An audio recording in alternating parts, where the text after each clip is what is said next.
On va écouter la parole de Dieu. Important qu'on n'écoute pas seulement un homme, mais qu'on écoute surtout le Saint-Esprit. Parce que Dieu parle au travers de sa parole. Et le Saint-Esprit agit au travers des hommes qui sont remplis de sa parole.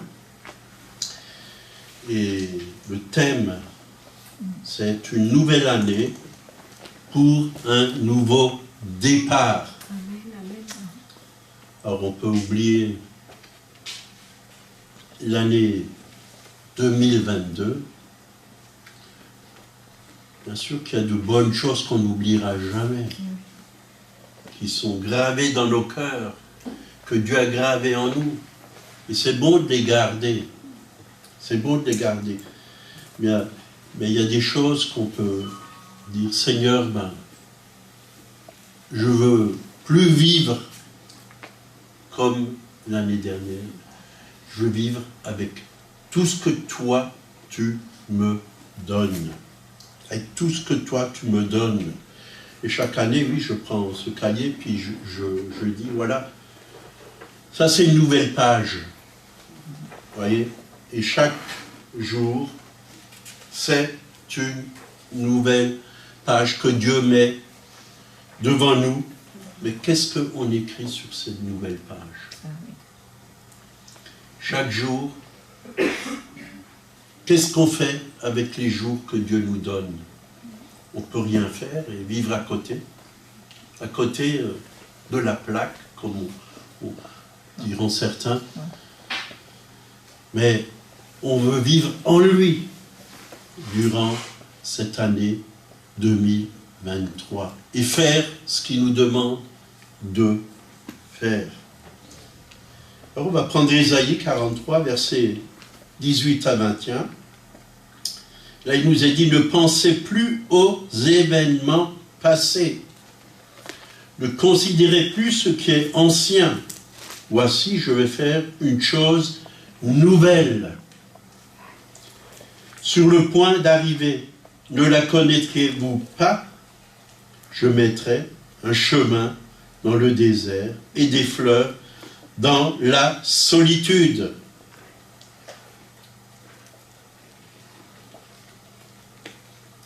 Et c'est vrai que Dieu nous demande de ne plus considérer ce qui s'est passé l'année dernière. C'est pas loin, hein, l'année dernière. Il suffit de faire un pas en arrière. C'était hier. Mais c'est bien de se projeter dans le maintenant avant tout. Parce que aujourd'hui, si tu entends ma voix, n'endurcis pas ton cœur. Aujourd'hui, si tu entends ma voix, obéis. Parce que je veux te guider. Je suis bon berger. Je veux te guider dans de verts pâturages, près des eaux paisibles. Et dans tout ce que j'ai prévu pour toi. Voilà ce que Dieu veut. Et là, il nous est parlé vraiment que Dieu allait mettre un chemin dans le désert et des fleuves dans la solitude. Un chemin dans le désert. Si vous allez dans le désert, moi j'étais dans plusieurs déserts. J'étais en Tunisie, dans le désert du Sahara. J'étais au Niger, dans aussi un autre désert. Mais je n'ai pas vu de chemin. Parce que même s'il y a un chemin, le lendemain, il n'existe plus. Parce que le sable, avec le vent, ça bouge. Ça enlève les traces, même les traces des pas.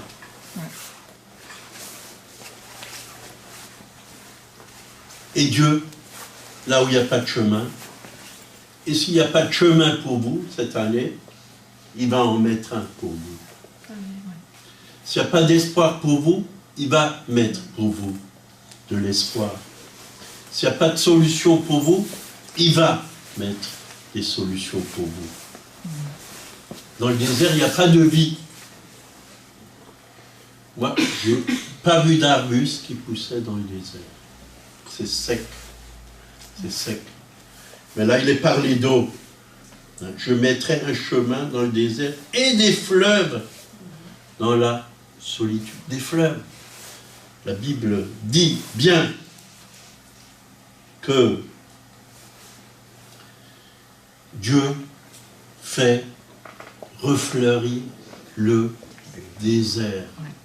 Et s'il y a un désert dans votre cœur, s'il y a une solitude en vous, s'il n'y a pas d'avenir en vous, pas d'espérance, s'il n'y a rien qui est en train de pousser, Dieu va faire pousser quelque chose de tout nouveau. Il va reverdir votre cœur. Il va remettre la joie dans votre cœur. Comme on l'a entendu, de la couleur dans votre vie. Et si vous n'avez pas de couleur, hein, il me reste beaucoup de peinture de mon ancienne entreprise, vous venez chez moi. On va en mettre un peu. Mais je ne vais pas la mettre. La nouvelle peinture, c'est la parole de Dieu. Et quand ça peint un cœur, la parole de Dieu, elle le transforme. Elle le vivifie. C'est ce que Dieu veut pour chacun d'entre nous. Et c'est vrai que Donato Anzalone, pour ceux qui connaissent, il a mis sur sa page Facebook « Liquidation totale, tout doit disparaître. Tout ce qui est ancien, ça doit disparaître. » Nous devons vraiment tout emmener à la croix. Pour que Dieu nous lave, nous purifie, qu'on soit plus blanc que la neige. Et bien souvent, comme vous voyez qu'un magasin, il a tout vendu, il peint même les vitres en blanc. Vous avez déjà vu ça? Tout en blanc. Ben Dieu, il peint nos cœurs en blanc. Il nous lave par son sang qui est rouge, mais nos cœurs deviennent blancs, comme de la neige.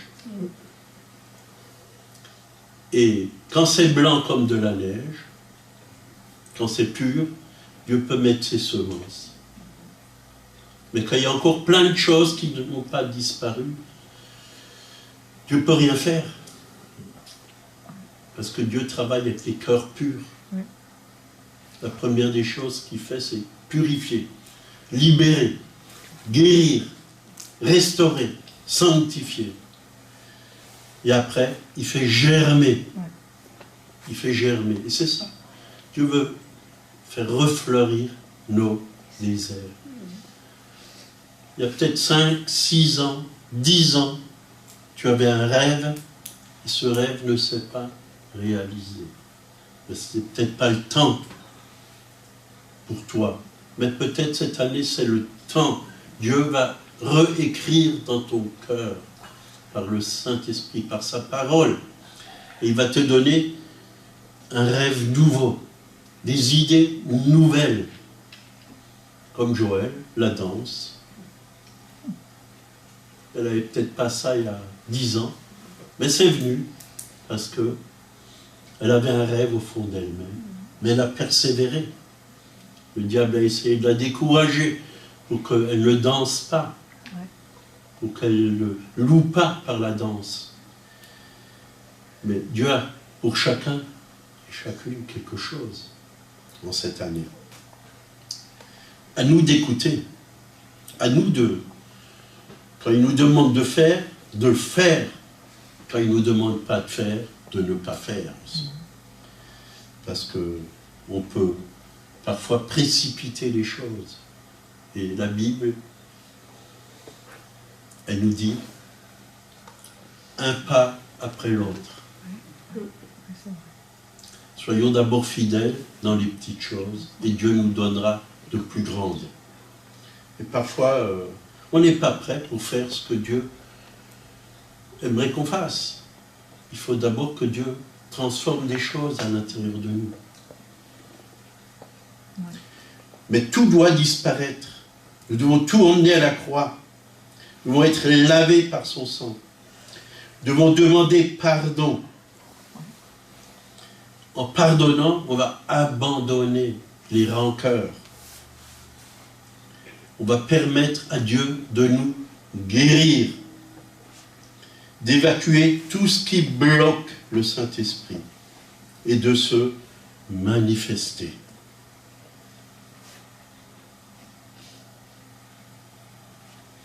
Et dans Ézéchiel, chapitre 11, verset 19, il est dit « Je leur donnerai un même cœur et je mettrai en vous un esprit nouveau. » Un même cœur et je mettrai en vous un esprit nouveau.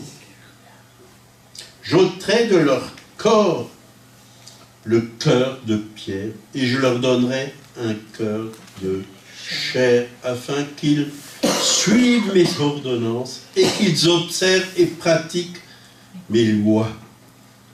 Et ils seront mon peuple et je serai leur Dieu. Je serai leur Dieu. Dieu nous donne un cœur nouveau. Donc maintenant, vous n'avez pas qu'une année nouvelle, mais vous avez aussi un cœur nouveau. Et Dieu va écrire sa parole dans votre cœur pour que vous la pratiquiez. Et quand on pratique la parole de Dieu, qu'est-ce qui se passe? Il y a beaucoup de choses qui changent. Pour nous, mais pour ceux qui sont aussi autour de nous. Beaucoup de choses changent. Et c'est vrai, la Bible, elle parle beaucoup de choses nouvelles. Chanter un cantique nouveau dans le psaume 33, verset 3. Et dans Joël 2, 19, Dieu déverse son huile et son mou, c'est-à-dire son vin nouveau, sur son peuple, c'est-à-dire la joie. La joie. Est-ce que vous avez reçu la joie du Seigneur? Et cette joie, c'est vraiment notre force. Il est parlé de vieille outre, de nouvelle outre aussi, dans Matthieu 9, 16 et 17. Personne ne met une pièce de drap neuf, un vieil habit, car elle emporterait une partie de l'habit, et la déchirure serait pire. On ne met pas non plus du vin nouveau dans de vieilles outres, autrement les outres se rompent et le vin se répand et les outres sont perdues. Mais on met le vin nouveau dans des outres neuves et le vin et les outres se conservent. Vous voyez, dans le temps, les outres, c'était des peaux d'animaux. C'était élastique. Et le vin nouveau, il fallait de nouvelles outres qui sont souples. Parce que le vin nouveau, c'est plein de gaz. Et ça fait casser ça. Ça fait gonfler l'outre et elle craque. Elle craque. Et tout est perdu, le vin et l'outre. Ben Dieu, c'est ce qu'il veut faire dans nos vies, dans nos cœurs. Mettre un vin nouveau. Mais il ne faut pas qu'on soit légaliste, qu'il y ait encore du vieux en nous, qu'on ne soit pas de vieilles outres, qu'on soit souple devant Dieu, qu'on soit vraiment ouvert à son esprit et à ce qu'il veut faire de nouveau dans nos vies. Sinon, ça ne peut pas fonctionner. On va tout perdre. On va tout perdre. Et c'est sûr, si quelqu'un vient dans cette église et quelqu'un qui est religieux, qui n'a pas l'habitude de danser, des drapeaux, et qui n'a jamais vu ça, et qui ne connaît pas la parole de Dieu, il ne connaît que la religion, ben il va se fâcher. Il va dire tout ça, c'est pas bon, ça ne vient pas de Dieu, puis il va partir. Parce que ça ne va pas lui plaire. Parce qu'il n'a pas eu la lumière nécessaire. Mais Malgré cela, il faut aimer ces gens. Il ne faut pas leur taper dessus. Il faut les aimer, parce que Dieu les aime. Et Dieu veut les toucher. Il faut leur expliquer. Il faut leur donner des lumières. Là où il n'y a pas de lumière, il faut qu'on apporte la lumière. Là où il y a la religion, il faut qu'on apporte la vie. Parce que la parole de Dieu, ce n'est pas une religion. Dieu n'est pas une religion. Dieu, c'est la vie. Il nous apporte la vie. Et c'est vrai que ça peut choquer. Et quand Dieu fait des choses nouvelles, ça choque. Ça choque. Ça choque beaucoup de gens. Et partout où Dieu a fait des réveils, si vous lisez l'histoire du réveil, il s'est passé des choses qui choquaient dans les églises. Finet, Wesley, quand ils prêchaient, les gens tombaient des chaises, il se passait des choses, ils tombaient par terre, ils tremblaient, il se passait des choses. Ben, ceux qui étaient dans la religion, ils ne supportaient pas, ils s'en allaient. Mais les autres, les vies étaient transformées. Quand ils se relevaient, ce n'était plus les mêmes. Ça devenait des témoins puissants, remplis de l'esprit. Parce que Dieu n'agit pas comme nous, on agit. Et ce qui est désordre pour nous, pour Dieu, c'est peut-être de l'ordre, parce qu'il est en train de faire son ordre.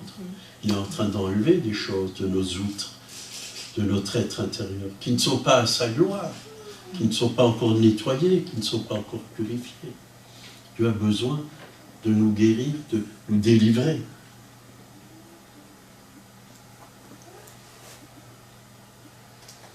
Romains 7, verset 6, « Mais maintenant, vous avez été dégagés de la loi, étant morts à cette loi, sous laquelle nous étions retenus, de sorte que nous servons dans un esprit nouveau. » Servons Dieu dans un esprit nouveau. Ne soyons pas légalistes, ne soyons pas sous la loi.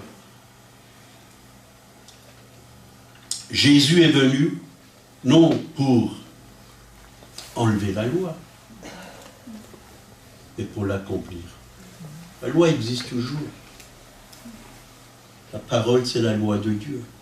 Elle existe toujours. Mais nous vivons avec l'esprit de la grâce, puisque Jésus est venu emmener la grâce. D'ailleurs, il est lui-même la grâce.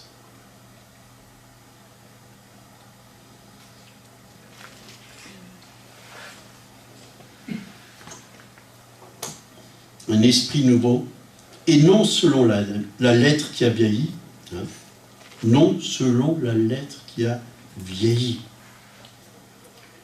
Parfois on veut s'attacher à des vieilles choses, retenir des vieilles choses, mais le Seigneur parfois il dit, si tu veux autre chose, abandonne, je vais te donner quelque chose de frais, de nouveau.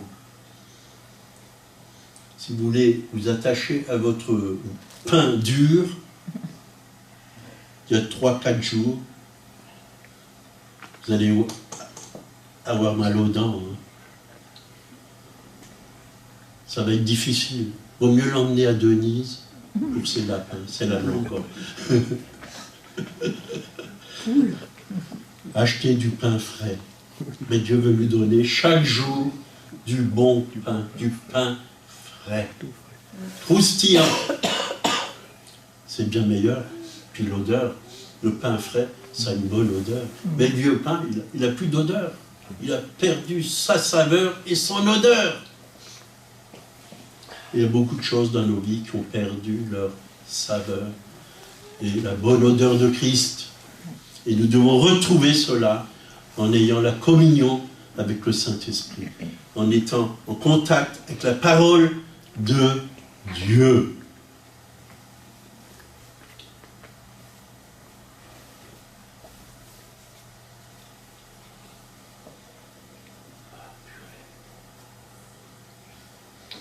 Donc je ne dis pas après qu'il faut chercher absolument des manifestations, parce qu'on peut tomber vite dans le piège que chaque réunions, on veut des manifestations de Dieu. Non, Dieu parle parfois, et on peut rester assis sur nos chaises et être tranquille, écouter la parole, parce que Dieu travaille à l'intérieur de nous. Parfois, oui, il y a des manifestations, mais ne cherchons pas que des manifestations. J'ai vu ça, hein, des églises cherchaient que des manifestations. J'étais dans des églises en visite, puis avant les réunions, déjà, je voyais des gens par terre, couchés, en train de crier, et tout ce que vous voulez, quoi. Mais on n'a pas besoin de toujours ces choses. Dieu, il fait les choses en son temps. Parfois, oui, ça peut arriver, quelqu'un tombe et commence à rire, et puis il y en a plusieurs qui sont touchés par ce rire. Mais ce n'est pas le but. Ce n'est pas le but. Nous ne devons pas nous attacher aux expériences. Nous devons nous attacher à Dieu et à sa parole.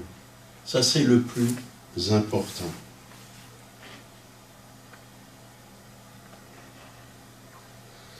Donc, voici, je vais faire une chose nouvelle, sur le point d'arriver. Ne la connaîtrez-vous pas? Est-ce que vous voulez la connaître? Oui? Alors, venez dans la présence de Dieu. Écoutez le Seigneur. Dieu nous parle. Mes brebis entendent ma voix. Dieu n'a pas changé, il parle. Il parle. Mais bien souvent, nous, on est sourds. On n'entend plus. Nos oreilles sont spirituelles, hein, bouchées. Bouchées parce qu'on a entendu tellement d'autres voix. On entend la voix, la télé, du monde, de l'incrédulité, du malin, des incrédules. On entend tellement de voix qu'on n'entend plus la douce voix du Seigneur. C'est ce que Dieu veut qu'on puisse entendre.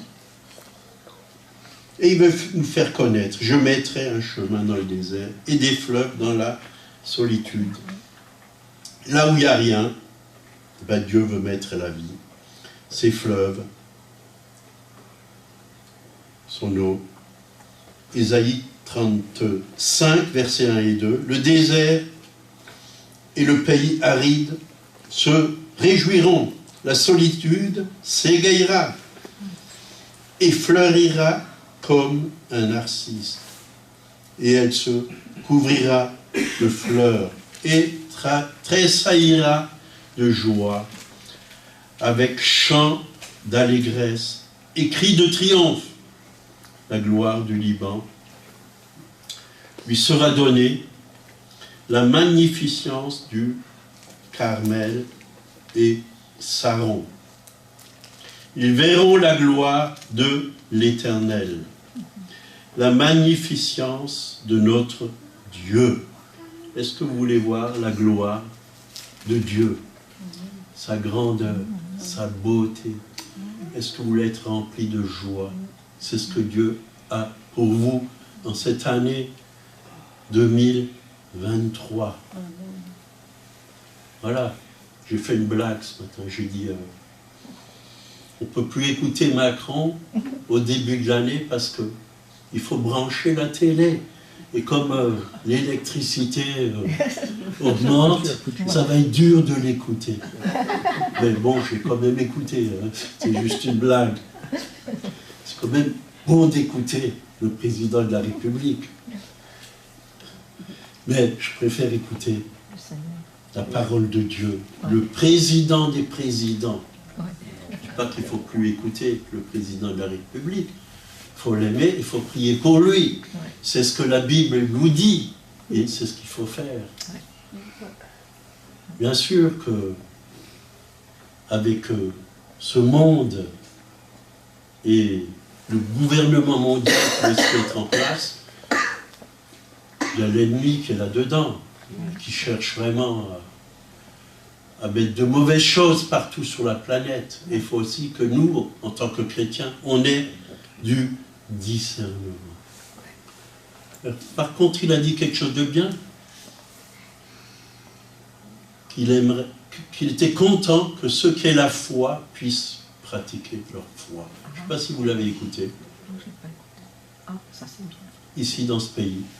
Je remercie Dieu quand même, parce que ça c'est quand même Dieu qui lui a mis ça sur le cœur. Qu'on ne puisse pas interdire les gens d'exercer leur foi en Dieu. Vous voyez? Alors, prions pour le président.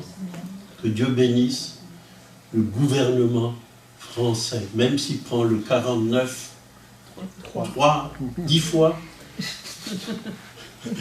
Parfois on pourrait se demander pourquoi alors il existe l'Assemblée nationale. Si c'est pour tout imposer, mais malheureusement, ce qui va se passer, ça va être beaucoup de manifestations, ça c'est sûr et certain. Ils ont commandé, je ne sais pas combien de 10 millions de grenades lacrymogènes. 10 millions à cause des manifs. Ils ont tellement peur. Et pourquoi ils ont récolté toutes les armes? Ils ont dit ceux qui ont des armes, venez les emmener dans les commissaires, partout. Parce qu'ils ont peur de la révolution. Ils ont peur que le peuple français se révolte. Alors ils prennent le devant. Alors, vous savez, il ne faut pas être bête. On voit vraiment ce qui se passe. On voit que le gouvernement est dans la crainte. Ils ne savent plus quoi faire. Ils voient que les Français sont révoltés parce que tout augmente. L'électricité, le gaz, tout est en train d'augmenter, la nourriture, le pain. Et ils ne savent plus comment faire. Ils ont tellement donné d'argent à l'Ukraine. Bon, je ne veux pas parler de politique, on va arrêter. Hein. Je reste tranquille. Ils sont en tête de je ne sais plus combien. Voilà. Nous pardonnons, mais prions pour le gouvernement. Parce que critiquer, c'est facile. C'est facile. Et que Dieu donne la sagesse. Et je crois que Dieu peut tout changer en France. Et nous devons croire. Dieu peut lever son peuple en France pour que les Français prient, vraiment prient, que tout soit débloqué, que tout change, la mentalité change, qu'on voie ce qu'il faut faire et ce qu'il ne faut pas faire, ce qui est juste et ce qui n'est pas juste. 2 Corinthiens 5, 17, si quelqu'un est en Christ, il est une nouvelle créature, les choses anciennes sont passées, voici toutes choses sont devenues nouvelles. Donc, la Bible dit, toutes choses sont devenues nouvelles. Mais pour que nous puissions savoir ce qui est devenu nouveau ou nouvelle, nous devons les découvrir dans la parole de Dieu. Ça ne se fait pas automatiquement. C'est comme les antibiotiques, ce n'est pas automatique. À la parole de Dieu, ça ne se fait pas automatiquement. Nous devons chercher ce qui est devenu nouveau. Nous devons chercher qui nous sommes en Jésus-Christ. Ce que Dieu veut faire dans notre vie. Apocalypse 21, versets 3 à 5. Et j'entendis du trône une forte voix qui disait, voici le tabernacle de Dieu avec les hommes. Il habitera avec eux, et ils seront son peuple, et Dieu lui-même sera avec eux. Il essuiera toute larme de leurs yeux, et la mort ne sera plus. Il n'y aura plus ni deuil, ni cri, ni douleur, car la première chose ont disparu. Et celui qui était assis sur le trône dit, voici je fais toutes choses nouvelles. Et il dit, écris, car ces paroles sont certaines et véritables.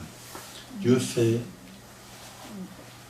un nouveau ciel, une nouvelle terre.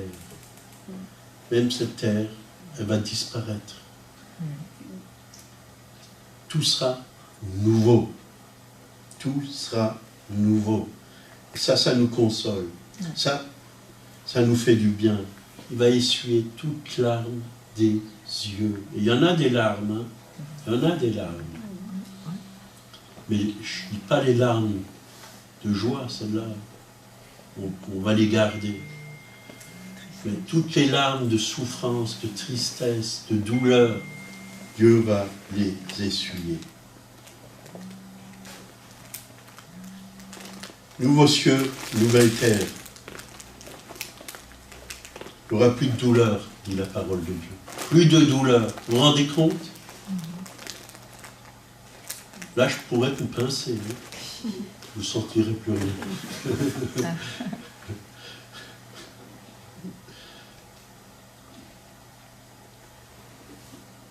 Philippiens 3, 12 à 14. Ça, c'est l'apôtre Paul. Hein. Ce n'est pas que j'ai déjà remporté le prix, ou que j'ai déjà atteint la perfection, mais je cours pour tâcher de la saisir, puisque moi aussi j'ai été saisi par Jésus-Christ. Frère, je ne pense pas l'avoir saisi, mais je fais une chose, oui, une chose, oubliant ce qui est en arrière et me portant vers ce qui est en avant, je cours vers le but pour remporter le prix de la vocation de Dieu en Jésus-Christ. Oui, Paul dit, je cours. C'est une course. La vie chrétienne, c'est une course. Donc la parole de Dieu nous invite à courir chaque année pour un but, celui que Dieu a pour chacun d'entre nous. Et pour quelqu'un qui est sportif, qui est coureur, si ça se dit, ben, il faut qu'il se concentre vers le but qu'il doit atteindre. Il faut qu'il fasse du régime pour qu'il ne mange pas trop, qu'il soit léger. Il faut qu'il soit habillé pas trop lourd. Bien souvent, on est habillé trop lourdement. On emmène avec nous plein de choses qu'on n'a pas besoin sur cette terre. On transporte tellement de choses qu'on n'a pas besoin. C'est bien parfois de faire un peu le ménage comme ça dans nos vies, hein, dans nos caves, enlever tout ce qu'on n'a pas besoin. Parce que ça peut peut-être servir à d'autres. Il y a plein de choses. Mais spirituellement aussi, il y a plein de choses qu'on n'a pas besoin. On garde des choses par peur dans l'esprit. On garde des choses par peur, par crainte. Nous devons nous décharger de tous nos soucis sur le Seigneur. Oui, un coureur, il doit faire attention à lui-même. Et nous aussi, on doit faire attention à nous-mêmes. Quand quelqu'un court, il ne doit pas regarder derrière. Il doit toujours regarder devant. Nous, on doit regarder à Jésus chaque jour. Notre chef et notre consommateur de foi. C'est à lui qu'il faut regarder. Et c'est vrai qu'il y a du découragement peut-être, des douleurs physiques pour un coureur. Ben, il faut bien qu'il soit entraîné aussi. Est-ce que vous vous entraînez chez vous à combattre, par exemple, à gagner des victoires, déjà sur votre propre vie? Bien souvent, on prie pour les Chinois. Seigneur, bénis la Chine. Bénis les petits Chinois, on dit. Hein. Bénis les petits Chinois. Mais commencez à prier déjà pour ceux qui sont autour de vous, pour votre famille, pour vos frères et sœurs dans la chair que vous connaissez, pour votre voisin, vos voisines. On veut déjà remporter des combats à des milliers de kilomètres, alors qu'autour de nous, l'ennemi, il tient plein de gens encore. Ayons vraiment la pensée de Dieu. Ayons la sagesse de Dieu. Connaissons vraiment les techniques de Dieu. Ayons le discernement de Dieu. Comment il faut combattre. Comment il faut avancer. Comment on peut gagner du terrain. Chaque jour.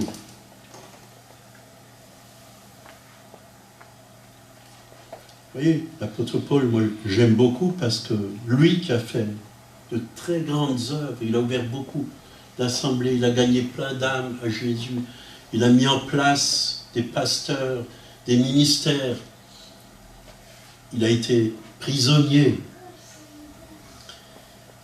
Il a dit, je ne suis pas encore arrivé. Il n'a pas dit, je connais tout, je sais tout. Il savait qu'il avait encore beaucoup à apprendre. Et nous aussi, on ne sait pas tout. On a beaucoup à apprendre. Et tant qu'on sera sur cette terre, on a beaucoup à apprendre. La Bible dit, veillez et priez. Vous allez avoir 20, 30, 40, 50 ans de conversion. Veillez et priez afin que vous ne tombiez pas en tentation. L'esprit est bien disposé, mais la chair est faible. La chair de quelqu'un qui a 60 ans de conversion, elle est aussi faible que quelqu'un qui a 2 mois de conversion ou 2 ans de conversion. C'est la même chair, c'est le même diable, c'est la même tentation. Il ne faut pas se croire meilleur que les autres, plus fort que les autres.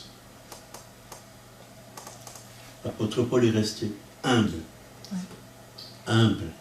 C'est quand je suis faible, il savait qu'il était faible, que Dieu pouvait faire quelque chose au travers de lui. Au travers de ses faiblesses, que la gloire de Dieu pouvait se manifester. Ma grâce te suffit, car ma puissance s'accomplit dans ta faiblesse. Mais il savait qui il était, il savait qu'il avait un grand Dieu. Moi aussi, je sais que j'ai un grand Dieu. Si vous avez un petit Dieu, prenez le mien, il est grand. Il est puissant. Il peut faire de grandes choses. Il peut faire des merveilles dans votre vie. Et il a dit, mais oublions une chose, oublions ce qui est en arrière, et me portant vers ce qui est en avant. Je cours vers le but pour remporter le prix de la vocation de Dieu en Jésus-Christ. Les victoires du passé peuvent être même un frein à l'œuvre de Dieu et à ce que Dieu veut faire dans notre vie aujourd'hui. Tu n'as pas encore vu tout ce que Dieu veut faire dans ta vie. Tu as peut-être vu que 1/10 ou 1/5. Mais Dieu a beaucoup, beaucoup plus. Combien de rêves sont rentrés dans le cimetière avec les êtres humains parce qu'ils n'ont pas accompli tout ce que Dieu a voulu. Mais que vous puissiez vraiment découvrir toute la volonté de Dieu. Lamentation de Jérémie, chapitre 3, versets 19 à 23. Quand je pense à ma détresse et à ma misère, à l'absinthe et au poison, quand mon âme s'en souvient, elle est abattue au-dedans de moi. Ce que je veux repasser en mon cœur, ce qui me donnera de l'espérance, les bontés de l'Éternel ne sont pas épuisées, ses compassions ne sont pas à leur terme, elles se renouvellent chaque matin. Oh, que ta fidélité est grande. Voilà ce qui nous bloque bien souvent. Pensez à la misère, à la détresse, à l'absinthe. L'absinthe, vous avez bu de l'absinthe? Quelqu'un a bu de l'absinthe ici? Non? Moi j'en ai déjà bu, j'ai acheté une petite bouteille d'absinthe. Pendant un temps, c'était même interdit en France, l'absinthe. Parce que ça rendait les gens fous. Ils atterrissaient en psychiatrie. Et un jour, j'ai voulu savoir, j'ai acheté une petite bouteille comme ça, pour voir. Non, c'est nouveau autorisé. C'est un alcool très fort, qui est fait avec une plante qu'on trouve dans la montagne. Mais c'est pas bon. Ne m'en achetez jamais. C'est pas parce que moi j'en ai acheté que vous devez en acheter. Premièrement, c'est amer. C'est amer. On ne veut rien d'amer dans la vie. Non. à Mara, il y a assez eu d'eau amère. Et Dieu adoucit l'eau par du sel. Dieu veut adoucir tout ce qui est amer en nous. Et plus on pense aux choses amères, détresse, ça nous bloque. Et Dieu veut qu'on ne soit pas dans ces choses. Mais voici ce que je veux repasser en mon cœur. Repasser en mon cœur. Repasser les bonnes choses à la bonté de Dieu. Aux bontés de l'Éternel ne sont pas épuisées. Chaque matin, il y a de bonnes choses pour nous. Dieu a préparé de bonnes choses pour nous dans sa parole. Mais on peut passer à côté. Hein? Si on n'ouvre pas la parole, comment on peut passer? On passe. Si on n'ouvre pas la parole de Dieu et on ne reçoit pas les bontés de Dieu, on passera à côté des bontés de Dieu. On ne va rien vivre.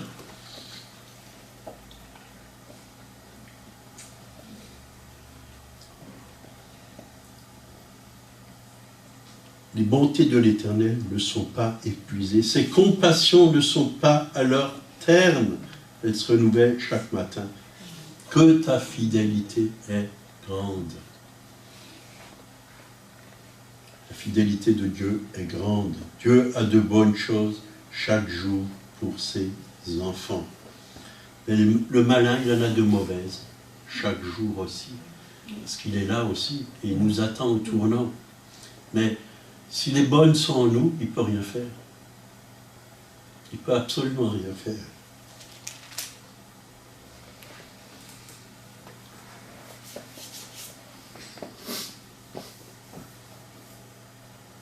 Donc cette année, je vais vous encourager à rentrer dans tout ce que Dieu a prévu pour chacun d'entre nous. Et j'ai encore quelques versets.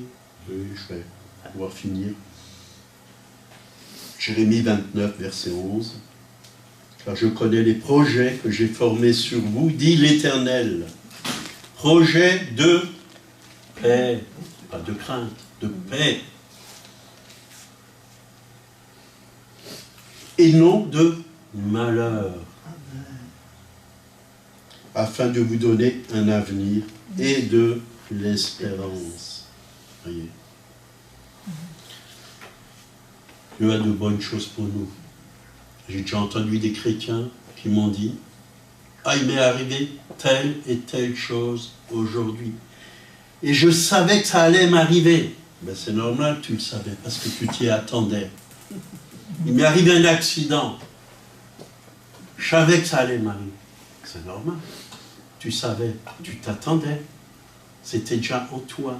C'était déjà dans ton esprit.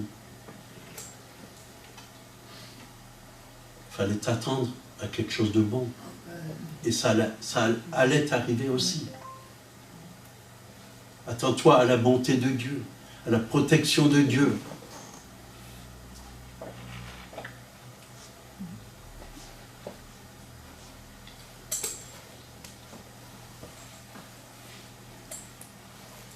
Lui, il a des projets de paix.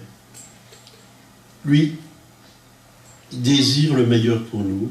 Ce n'est pas Dieu qui désire qu'on se dispute, qu'on se haïsse les uns les autres, mais qu'on soit en paix, ensemble, qu'on marche ensemble, main dans la main. On va finir par un verset, Ésaïe 40, versets 30 et 31. Les adolescents se fatiguent et se lassent, et les jeunes hommes chancellent, mais ceux qui se confient en l'Éternel renouvellent leur force. Ils prennent le vol comme les aigles. Ils courent et ne se lassent point. Ils marchent et ne se fatiguent point. Mais ceux qui se confient en l'Éternel renouvellent leur force. Où est-ce qu'ils trouvent leur force? En l'Éternel. En l'Éternel. Ils s'enracinent dans la parole de Dieu. Et si tu n'es pas enraciné dans la parole de Dieu, tu n'as pas d'aile pour voler. Tu vas mal voler dans la mauvaise direction. Nous devons avoir des racines, mais aussi des ailes. Vous voyez, il y avait une émission dans le temps, je ne sais même pas si elle existe encore, des racines et des ailes. Je me suis réveillé avec cette pensée ce matin. Racines et des ailes. Parce qu'aujourd'hui, parfois je lis certaines prophéties de certaines personnes, mais on ne sait pas où ils veulent aller. Ils s'envolent tellement haut qu'ils n'ont plus les pieds sur terre et qu'ils sont plus... Il n'y a plus rien avec la parole de Dieu. Ils sont partis dans la mauvaise direction. Il faut qu'on soit équilibré. Il faut qu'on ait la tête dans le ciel, mais les pieds sur la terre. C'est important. Dieu veut pour chacun d'entre nous une bonne nourriture spirituelle, une nourriture saine et solide, une bonne base. Amen. Je finis comme ça. Seigneur, merci pour ta parole. Et ensemble, ce matin, nous voulons nous engager. Si vous voulez vous engager, levez votre main. Nous voulons nous engager, Seigneur, à faire ce que tu nous demandes de faire. Oui. Aller dans ta direction, Seigneur. Oui. À prendre un nouveau départ. À ne pas considérer les choses anciennes. Oui. Mais, Seigneur, tu as de nouvelles victoires pour nous, Seigneur. Et nous voulons les remporter. Parce que toi, tu les as déjà remportées. Mais tu nous donnes cette victoire. Nous voulons prendre de nouveaux terrains, Seigneur. Apprends-nous à combattre le bon combat de la foi. Apprends-nous à marcher dans tes voies cette année, à être des témoins, à être des lumières, jusque fin de l'année, Seigneur. On veut bien commencer l'année, mais on veut aussi bien la finir. Ouais. Et faire ce que toi, tu nous demandes. Parce que nous, on veut. Parce que l'homme, il veut beaucoup de choses. Mais tu as dit que mes pensées ne sont pas vos pensées, mes voix ne sont pas vos voix. Mais nous découvrons tes pensées et tes voix dans ta parole, Seigneur. Et c'est ton esprit qui nous les révèle. Louange à toi, parce que tu as des projets de paix et non de malheur. Merci, Seigneur. Bénis mes frères et sœurs et tous ceux qui écouteront aussi cette vidéo, Seigneur. Touche-les, encourage-les, fortifie-les, au nom de Jésus. Amen. Amen. Amen.